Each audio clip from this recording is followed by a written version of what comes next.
November पासून नैना प्राधिकरणाविरोधात अनिल ढवळे, दैमंती भगत, जयराम कडू, मधुकर पाटील, समीर पारधी, रवींद्र गायकर या शेतकऱ्यांचे आमरण उपोषण मुंबई गोवा महामार्ग तुरमाळे तालुका पनवेल येथे सुरू झाले आहे। याच पार्श्वभूमीवर नैना प्रकल्पग्रस्तांना उपोषणाबद्दल शिवसेना नेते अनंत गीते यांनी उद्धव बाळासाहेब ठाकरे शिवसेनेच्या वतीने पाठिंबा दर्शवला। शेतकऱ्यांना मार्गदर्शनही केले। यावेळी त्यांच्यासोबत उद्धव बाळासाहेब ठाकरे, शिवसेनेचे रायगड जिल्हा प्रमुख शिरीषदादा घरत, माजी आमदार व जिल्हा प्रमुख मनोहर शेठ भोईर, ॲडव्होकेट सुरेश ठाकूर, शिवसेनेचे नेते बबन पाटील, शिवसेनेचे पनवेल संपर्क तालुका प्रमुख योगेश तांडेल, शेकापचे राजेश केनी आदी मान्यवर उपस्थित होते। यावेळी शेतकऱ्यांना मार्गदर्शन करताना शिवसेना नेते अनंत गीते यांनी सिडको आणि सरकारवर जहरी टीका केली। दरम्यान उपोषणकर्त्यांना लोकांचा मोठा पाठिंबा मिळत आहे। प्रकल्प विरोधी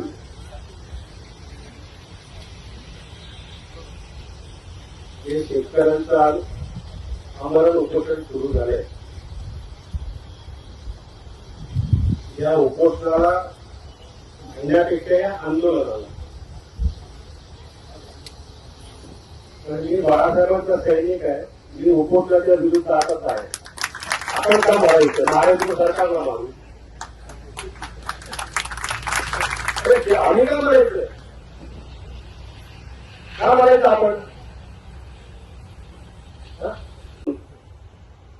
शिवसेना पक्षप्रमुख उद्धवसाहेब ठाकरे यांच्या आदेशानं मी आज या ठिकाणी सक्रिय पाठिंबा जाहीर करतो।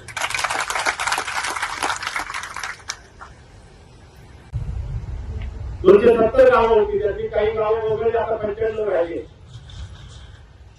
आणि 95 गावं सुद्धा यातून वगळावी ही आपली मागणी आहे। आणि त्याकरता आपलं आंदोलन, त्याकरता हे आमरण उपोषण आहे। आणि म्हणून या आंदोलनाला शिवसेना निश्चित उपस्थित राहणार आहे। जर पहिल्या दिवशी आला तर अधिक उत्तम होईल आणि म्हणून पहिल्याच दिवशी आज या ठिकाणी उपस्थित आहे। खरं म्हणजे शेतकऱ्यांना आमरण उपोषणाला बसायला लागावं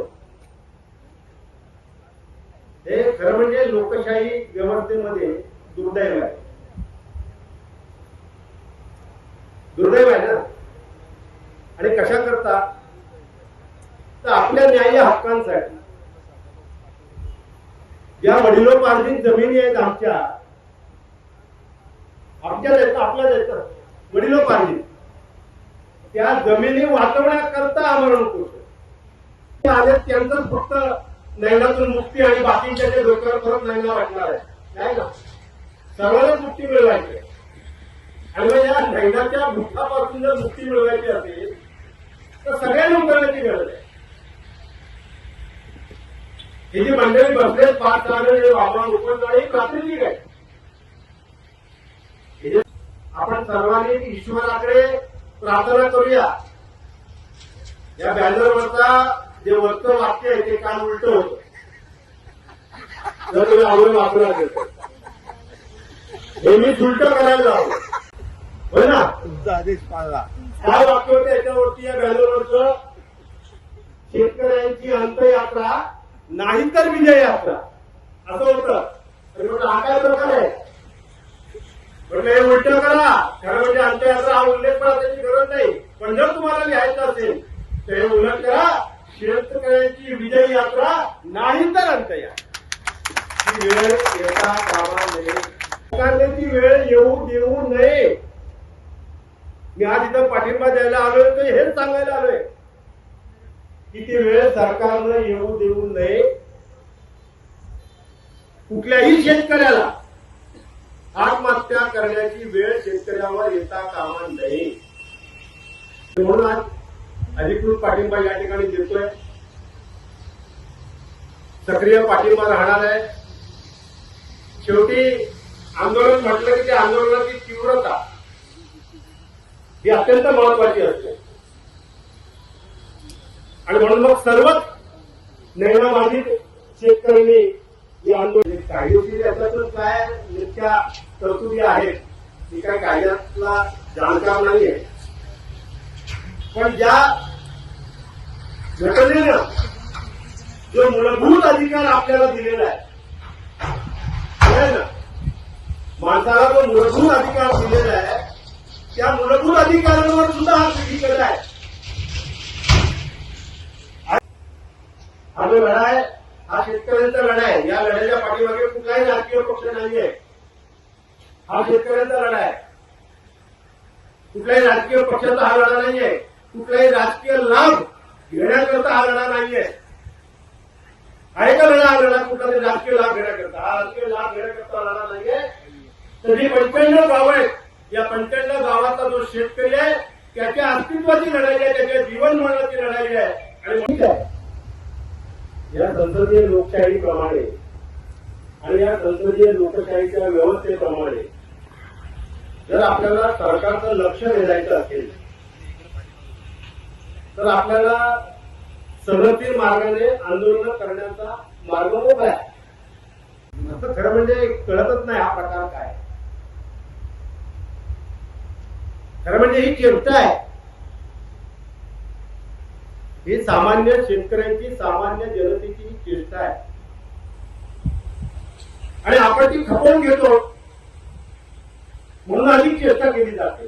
मोठं भाषण नाही करणार आहे, पण 95 गावं आहेत, 2 लाखाची लोकसंख्या आहे आणि या आंदोलनाचा लाभ या 2 लाखाच्या लोकसंख्येला मिळणार आहे. तेव्हा ते 2 लाखाची लोकसंख्या या आंदोलनात दिसली पण पाहिजे ना. सर्वांसाठी आहे. आणि जसं आता माझ्या अगोदर आपले सरपंच संघाचे अध्यक्ष म्हणाले की हा एक आदर्श आहे, जे असे अनेक लढे यानंतर लढले जाणार आहेत त्याच्याकरता हा लढा एक मार्गदर्शक लढा म्हणून वाटला. ही वस्तुस्थिती आहे. तर म्हणजे आपण वर्षानुवर्ष आंदोलन करत आलो. काय झालं पाहिजे, याच अधिवेशनामध्ये नैना रद्द करण्याचा निर्णय देखील झाला पाहिजे. आपण या भूमीने अनेक आंदोलनं पाहिली, अनेक आंदोलन आपण लढलो आणि म्हणून सरकारला एकच विनंती करणार आहे की आता आणखी अंत पाहू नका. जे लोकप्रतिनिधी आहेत, उद्या हा विषय विधानसभेचं अधिवेशन सुरू होत आहे तेव्हा एक सुंदर कायदा भूसंपादनाचा या देशानं बनवलाय ना, संसदेने बनवलाय ना. मी त्या संसदेचा सदस्य म्हणून कायदा मंजूर झाला तेव्हा आम्ही नाहीये, परंतु जो भूसंपादनाचा कायदा मंजूर झाला त्यावेळेला त्या सभागृहामध्ये त्या कायद्याच्या बाजूने मतदान करणारा एक सदस्य आलं की ते तुमच्या संबंधित उभा आहे. तर माझ्या संमतीशिवाय ती कुणालाही बळकावता येत नाही, येणार नाही, येता कामा नाही. संमतीने ठीक आहे. आणि म्हणून त्याच्याकरता काही पळवाच्या काही तरतुदी ठेवलेल्या आहेत की सार्वजनिक हिताकरता, सार्वजनिक विकासाकरता भूसंपादनाची आपण कायदा बनवलाय. शेतकऱ्यांची जमीन हवीच असेल सरकारला तर त्या संसदेने बनवलेल्या संसदीय भूसंपादन कायद्याअंतर्गत तुम्ही सामाजिक सार्वजनिक विकासाकरता जमीन घ्या. आम्ही शेतकरी अजिबात तक्रार करणार नाही, करणार का आपण. पण शेतकऱ्याला काही घेतलं बरोबर. जरी महामंडळ असलं तरी एक महामंडळ नगरविकासाच्या खात्याच्या अखत्यारीत येतं आणि नगरविकास खातं हे मुख्यमंत्र्यांच्या अखत्यारीत येतं. सिडको हे सरकार नाही असा म्हणून मी सांगितलं, ते कॉर्पोरेशन आहे, महामंडळ आहे. पण हे महामंडळ शेवटी आहे सरकारचं. त्याच्यावर नियंत्रण नगरविकास मंत्र्यांचं आहे, नगरविकास खात्याचं आहे आणि नगरविकास खातं मुख्यमंत्र्यांकडे आहे.